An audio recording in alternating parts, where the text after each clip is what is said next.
Hello guys! Magandang hapon sa inyong lahat. Ayun, chirgas pamasagari siya ng Faith Healer, Ozo, at Reader. So ngayong hapon na to, tignan natin ano kayong sabihin ng ating mga gawain. So, ito ay pasilip, no?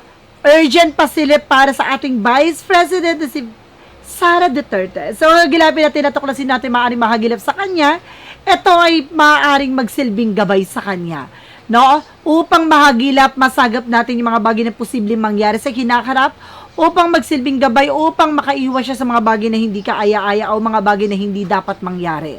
Isang paalala upang magbigay ng tulong, no? Upang malaman niya yung mga bagay na dapat niyang gawin. So guys, ito ay pasilip lamang ha, no, upang mahagilap natin at masagap natin yung kanyang energy. So once again, ayan siya guys, pamasagari siya na Faith Healer, Ozo, at Reader. So because don't forget to like and subscribe my channel and hit the for more videos update.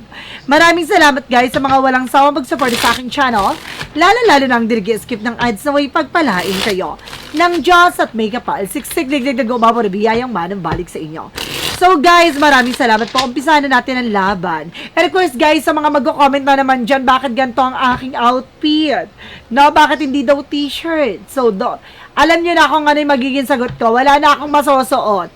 No, dahil paulit-ulit na lang po ang sinusuot natin sa sa video, no? Dahil hindi po talaga ako sanay magsuot ng t-shirt. Once kasi na nagbibideo ako, naka-t-shirt ako, pero pag nasa bahay talagang nakatsando lang ako, nakagantong outfit lang ako. Ganun po, ha? Kasi wala na akong masuot. Kung may mag-aano dyan, diba? Baka naman, diba? And of course, pasensya na masasanay din kayo dyan, no, sa aking mga outfitan na pangmalakasan. So guys, ito na. Hagilapin natin to kasi natin maaring masagap natin sa energy, no, ng ating Vice President na si VP Sara Duterte. Hagilapin natin. Let's watch this. Angels, let's give information po. Okay. May buhok. Okay, let's see. Angels, let's give information po. Ay, there's a Six of Wands. So, may parating, no, na eksena na maaaring mayroong mga bagay na maisa sa katuparan or maaaring mapagtagumpay with the King of Wands. So, there's a vision. No, may lalaki dito na maaaring tanaw niya na yung magiging outcome. So, mayroong bagay na maaaring mapagtagumpayan dito with this person. Additional messages. And there's something with the King of Swords, no? There's something stop the pattern. Meron lalaking puputol, no, ng kanyang himakinasyon. No, may lalaki na maaaring magbigay ng mas matalas at malinaw na nakaisipan at katotohanan sa likod nito. Maraming bagay na maaaring magbigay ng klarado at perpektong katotohanan. There's something guys with the High Priestess. No, there's a hidden agenda or there's a hidden enemies. No, mayroong mga bagay sa likod nito. There's a mystery. No, secrets, no, na maaaring ma-reveal, na maaring matuklasan na misteryo sa likod dito. Maraming bagay na maaring malaman dito, no? Additional messages. Mayroon ng dalawang lalaki ditong kumaga maaring magbigay ng informasyon. Dalawang lalaki na tutukoy. Ano man yung bagay na napapaloob dito sa likod dito. Ganon. And of course, there's the Knight of Pentacles. Being security, na mayroong mga bagay na kailangan ingatan, proteksyonan, at pangalagaan. So, mayroong mga bagay na kailangan mas maging aware ng ating BP Sara sa mga kanyang mga gagawin. And there's a Knight of Cups. No, there's an offer. No, may offer daw dito na paparating, and at the same time, there's an apology, no, coming in. No, there's something, an offer. Let's see, what is the Six of Wands? Ano tong Six of Wands? There's a Page of Cups. There's a something in intuitions. No, maaring merong mga bagay dito na maaring malalaman na, no, consider tong something fishy with the Page of Cups. Na malalaman na kung sino yung aalingasaw, no, na parang isda, something like that. No, merong bagay na maaaring matuklasan at lalabas dito. No, and there's something na parang mahuhuli ang meron talaga may isa sa katuparan. Meron talaga magtatagumpay dito the way na parang mahuhuli sa sariling bibig. Oh, there's a Page of Pentacles. No, there's a Page of Pentacles, something, a plan. No, meron daw ditong lalaki na maaring there's a plan. No, there's a Fifth na maaring tutukoy at tutugma No? And there's a Five of Pentacles. May lalaki daw dito na maaring may connection or merong kinalaman about sa flood control issues. No? There's a financial loss, a financial crisis. O meron talaga dito na parang may kaalaman about, no, about sa nangyari dito financial loss. O maaring, kumbaga, meron ditong maaring konektado din sa kanya na maaring makaranas sa financial loss o financial crisis, financial difficulties. Additional messages. So there's a Two of Pentacles with a balance. So kailangan niya maging balance eh. No, timbangin niya yung mga bagay na makakatulong sa kanya or yung mga tao din na pagkakatiwalaan niya dahil meron din mystery sa likod dito na maaring trumaydor sa kanya. No? What is the Nine of Pentacles? And there's a Seven of Pentacles with a harvest time. So, mayroong mga bagay na anihin. There's a good and bad thing. So, depende yon. No, may mga bagay na anihin kung ano man yung bagay na kanyang ginawa. No, yun yung mga bagay na kanyang malala sa pantunay na sarap. Ganon. Makakamtan niya.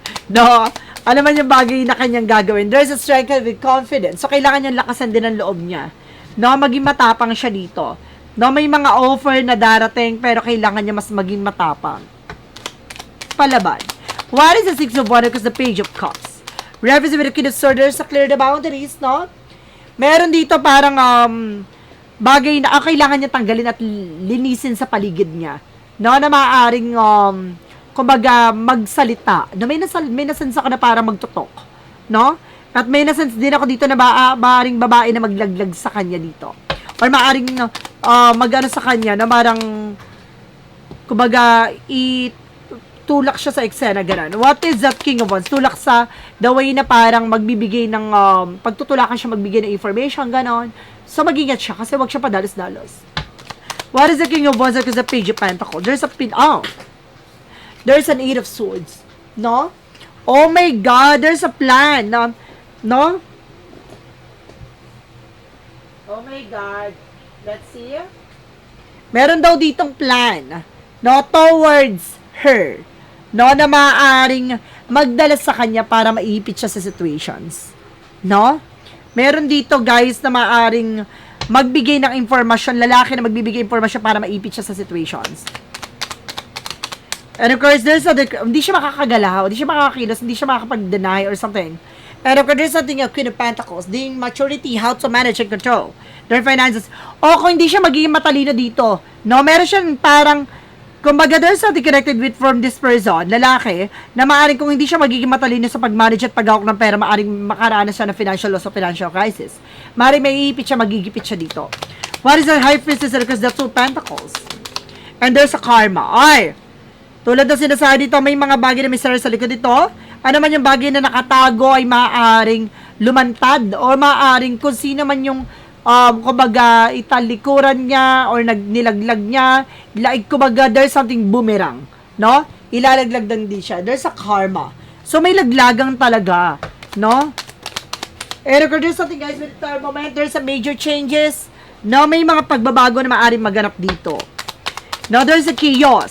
With the moment, no? Maaaring mayroong mga bagay na guguho, ano man yung bagay na kanyang ginawa.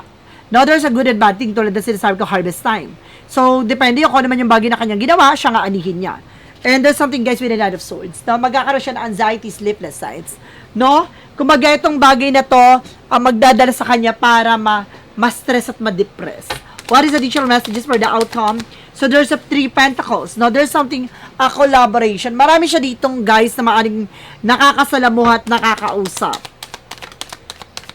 I feel something na mayroong maglalagdag sa kanya dito na maaring malapit din sa kanya. And there's a Three of Swords. See, sabi ko na nga ba eh. There's a betrayal, backstabbing. No? Meron talagang tatrader sa kanya. And of course, there's a Four of Pentacles. Na kailangan niya maghigpit ng sentoron. No? Malaking gastusin ang kanyang kinakaharap. Maaring makaranas talaga siya ng financial crisis. No? Isipin mo yan, maraming pera, pero may ipit pa rin siya. Ganun, di ba? And there's something, guys, with a shadow side. Ay, makita mo yan, guys. Ang pinaka-hidden agenda dito, kung hindi siya magiging balance, makakaranas dito ng parang, kumbaga, craziness, no? Maaring, maano siya dito para maan siya, no? Magkakaroon ng parang, ano dito, yung pinaka-karma dito is, parang, magkakaroon siya ng mental illness or mental issues, no? Ganon. What is additional messages? And of course, there's something guys with the Six of Swords. No, meron dito guys na maaaring na makaalis sa situations. Or meron dito parang aalis. No? And of course, there's something guys with the Two of Cups. There's a partnership. So, ito yung bagay. Meron daw dito may partnership sa kanya na maaaring nai-stress na sa ngayon. No? Meron dito parang malapit sa kanya or there's something connected talaga sa kanya. It's either a past, dating connection or maaring asawa niya o dating asawa niya na maaring may stress din dito sa situations na to. O maaring, there's a possible na maaring meron ditong partnership na maaring magdala sa kanya ng kumbaga anxieties, no? So let's see, liwanagin natin, no? Ngayong impeachment or something yan, ngayon darating April 14, ano yung magiging eksena? Ayun naman yung gustong malaman ng ating mga viewers, diba? Na ano yung magiging outcome or maaaring mahagilap natin sa energy niya no during April 14.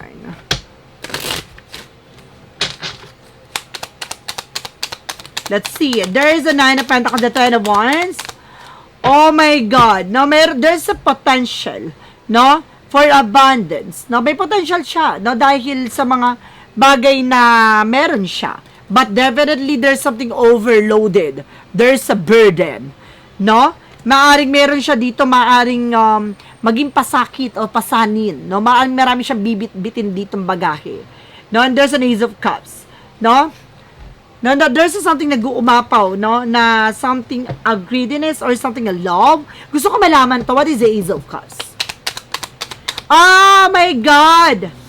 So, there's a Five of Wands complication. So, kumbaga itong Ace of Cups na to, parang, like I said, na parang meron ditong maaring magbigay komplikasyon.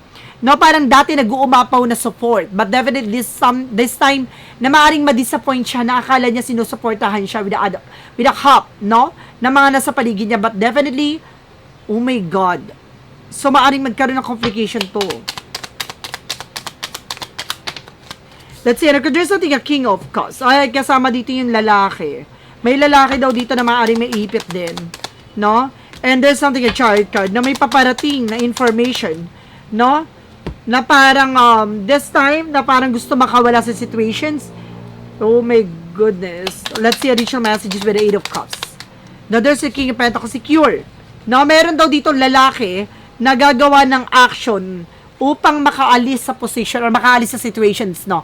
No, si BP Sara. Ibig sabihin, meron ditong mag-ano sa kanya, magtatanggol, no? Na lalaki. Let's see additional messages. And there's a Seven of Swords. The Seven of Swords, there's something sneakiness. No, there's a cheating, lying. Pero lahat ng to ay maaaring kasinungalingan. Meron mga bagay na maaaring magsinungaling dito sa situations na to. And there's an Empress card in reverse. In reverse. So, parang pinasabi dito na maaring hindi siya makakapag-renew or parang makakaalis dun sa eksena na yon. No? Parang there's nothing renewal. Parang ganon. No? Maaring hindi na makakapagsinungaling, hindi siya makakapag-back up. Ganon. So, let's see. No? Doon naman kay doon sa kanyang, yung magta-testify, no? Si Ramil Madriaga, ano yung magiging collaboration nilang dalawa? O yung magiging eksena nilang dalawa. No? And there's an Eight of Pentacles. Mayroong impormasyon, no, na malalaman tungkol sa mga transaction trabaho. No? And there's something a Magician. Na meron dito nag-manipulate, na may nag-control. No? There's a Ten of Pentacles. Ibig sabihin dito, no, na meron tungkol sa wealth, no, tungkol sa yaman na maaring malaman at matuklasan dito, no, meron dito nag-manipulate, no, at meron sumira, no, sa kanila, maaring, let's see, gusto ko malaman. Parang kilala ko na to. Oh, there's a Six of Pentacles, no, meron dito parang there's a choices, na parang pinili, no, okay, parang meron talagang nangyaring hindi maganda, no, sa nakaraan na maaring ngayon ay maaring pagbayaran. There's a Six of Pentacles na meron daw dito magbabayad talaga ng eksena, no? Gusto ko malaman ano yung magiging eksena outcome nila, no? And there's a Star card, the Moon card, The star card, something healing. The moon card, something revealing. And there's a 3 of wands. Awaiting for a waiting for ship. Lalabas ang resulta. No, ngayong April 14, magkakaalaman na. No, lalabas na ano man yung bagay o ebidensya sa likod dito. It's more on healing. It's more on revealing. No? Magkakaroon ng healing sa mga taong bayan, malalaman nila kung ano yung mga bagay o hidden agenda dito. So, let's see. Additional messages tayo. Makakalis ba siya or maaaring magtatagumpay siya sa impeachment or maaaring ma-impeach ba siya? Let's see.